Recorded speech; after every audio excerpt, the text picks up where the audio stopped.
Hey guys, John here from Luxcore. Here to do another AMA. I am your Chief Strategy Officer for Luxcore, and first off, I'd like to thank you guys, the community, for tuning in first of all, and also asking us questions. Without your questions, we obviously wouldn't be able to answer them and give you guys, any heads up or any information that you guys would want to know. Today with me, I have another colleague that's going to be moderating this AMA. His name is Robert P. And Rob, why don't you just go ahead and introduce yourself? Sure thing. Hello, everybody. My name is Robert Pando. I'm the Director of Marketing and Content, and I originally came and coming over from the Vertical project. My duties now for Luxcore, I help with the daily efforts of the entire marketing team. I deal with any detail-oriented problems together with the team. I also help in researching the impact of the in-progress and past marketing campaigns and use that data to improve future campaigns as well as determine quarterly and yearly marketing goals and help complete them. Awesome. It's great having you on the team, Robert. So why don't we get started with this AMA? Sounds good. All right. So our first question we have here is, we all know that crypto investors are waiting for decentralized exchanges. This will probably bring about the death of centralized exchanges. So why should a T1 centralized exchange list Lux if this coin potentially could bring future damage for the economy of centralized exchanges?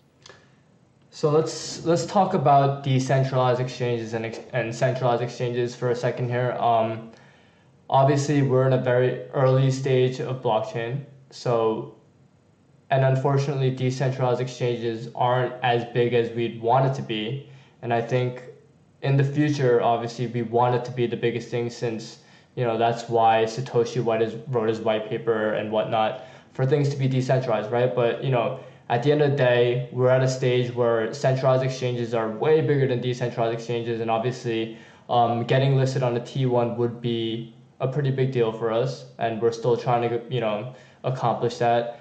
But why would a T1 exchange list us? And obviously we are making LeftSkate, which is a decentralized exchange, right? But that's not the only product or service that we own or are going to create. Obviously, we're a coin that's a product that's trying to help enterprises get into blockchain, and we're also have POS web wallet, and we have other things coming that doesn't necessarily only go towards decentralized exchange. So, there's a lot of reasons why T1 exchanges would list us. We're not solely a decentralized exchange coin.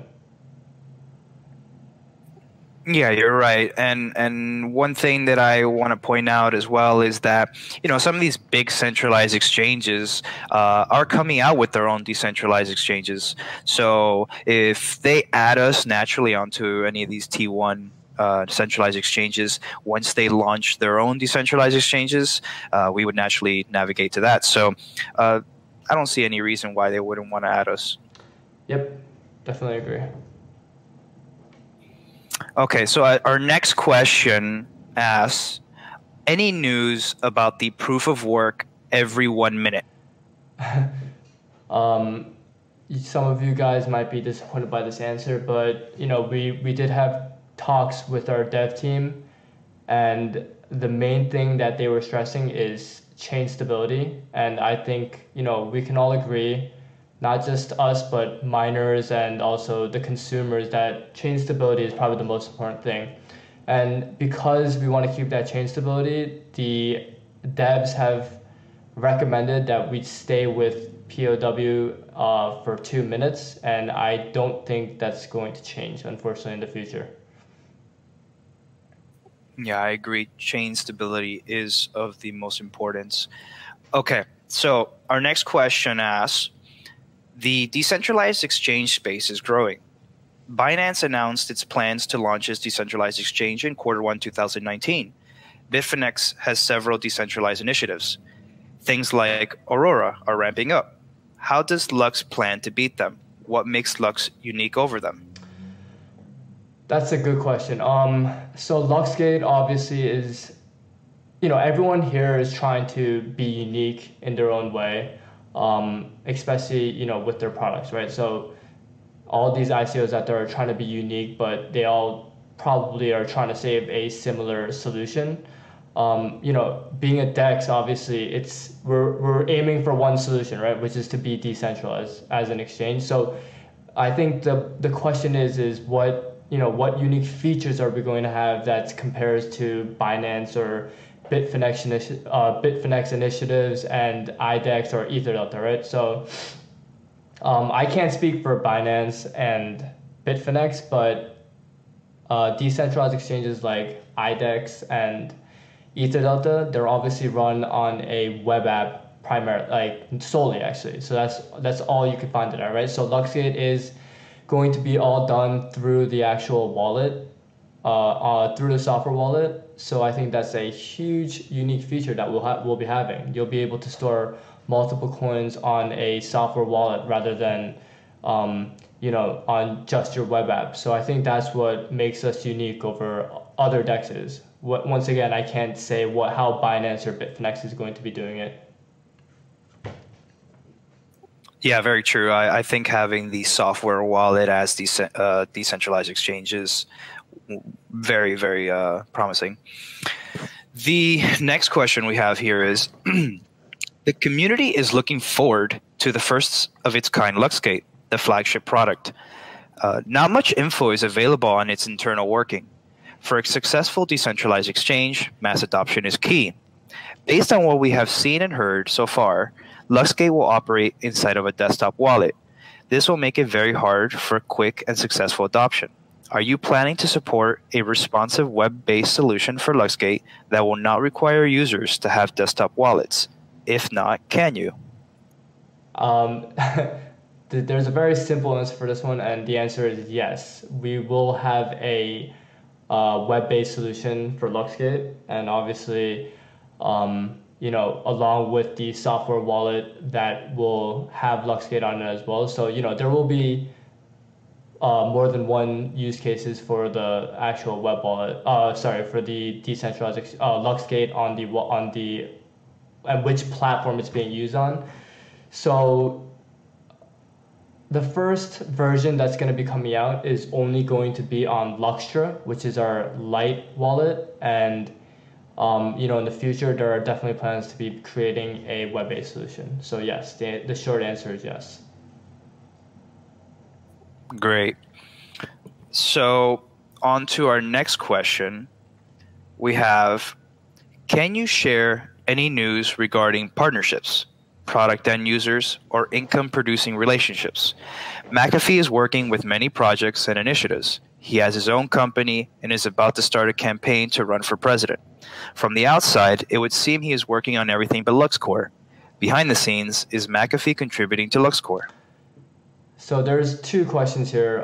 So let me go ahead and answer the first question is if there's any news, if I could share any news regarding partnerships, product end users, or income producing relationships. And a lot of this stuff is you have to keep quiet on our side. So but I can tell you that we are working with partnerships, and we do have a couple of product end users or incoming producing relationships, however you want to spin it.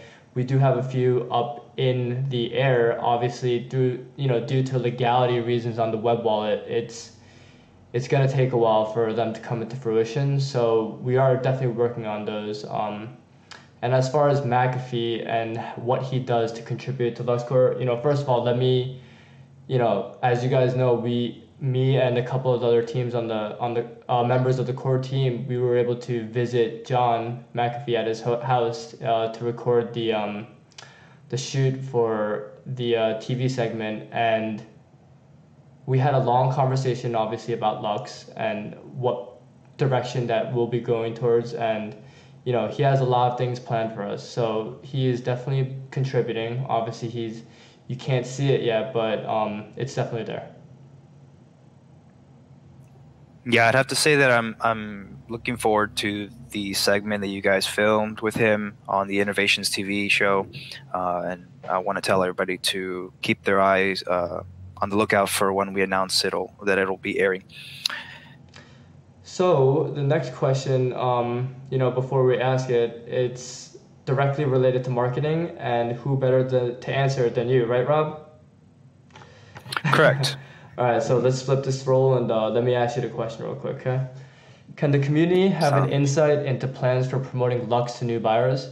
The increase in social media efforts is certainly notable. However, items such as Lux Academy and the increased Twitter traffic mostly targets people already aware rather than new buyers. What is the plan for getting Lux out there and kickstarting the journey off the very small market cap shelf it currently sits on? Yeah, it's a very good question. Right now, I would say that our main focus is to get Lux noticed in the Asian market. It's obviously, as everybody knows, if you've been in this field for a while, the Asian market is a huge chunk of, for these projects, for everybody. So right now, one thing I could tell you is that we're talking directly with some conferences. We're trying to find the best influencers that would help the project, that would be vested in the project, that are in Asia, to help us. So once we finish talking with these conferences and things like that, we'll announce them. So we hope to get a lot more of the Asian exposure right now, as in terms for Luxcore. Yeah, especially with the addition of being at Coinbase, which is primarily an Asian market. I think the direction that we're heading in the marketing areas, it's a pretty good idea to hit Asia, right? Yeah, that's one of the main things we've noticed right now is the volume on Coinbase is very low. So we want to focus our efforts on that, increase that, increase the focus and exposure in Asia. So it's definitely where we're targeting, as you can see by getting on Coinbase. It's the beginning of the marketing towards that. Awesome, Rob. Thanks for answering that question. Yeah, you can go ahead and ask me the next question. Sure thing. So our next question we have is, has anyone expressed interest or even better, entered talks about paying for the use of the web wallet? So as you all know, we did announce on our Discord and our Twitter that we did testing on a different coin called Espers. And it did successfully go through. The web wallet worked perfectly on there. So people were able to stake on that web wallet with using a different coin.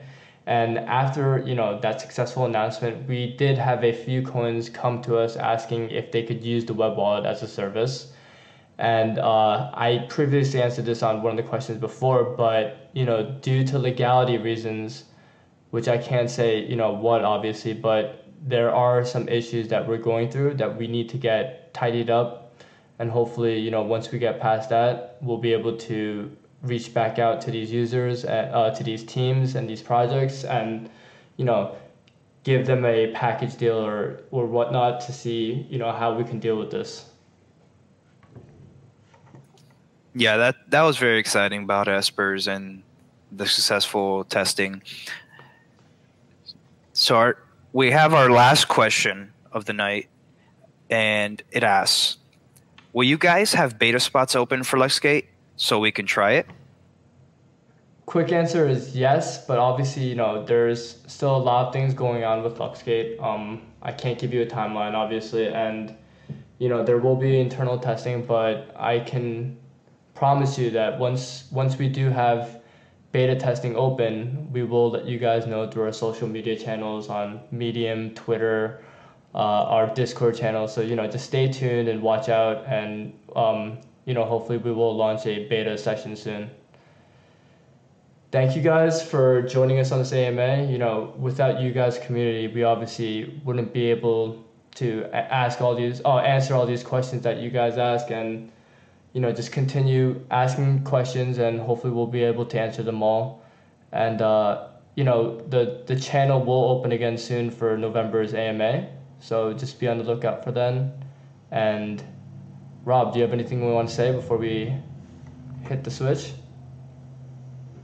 Just wanted to say I had a good time answering or helping answer these questions. I just want to say to the community, look out for the next AMA opening of the questions. We value your input. So that's about it for now. Take it from there. Awesome. Thanks, guys.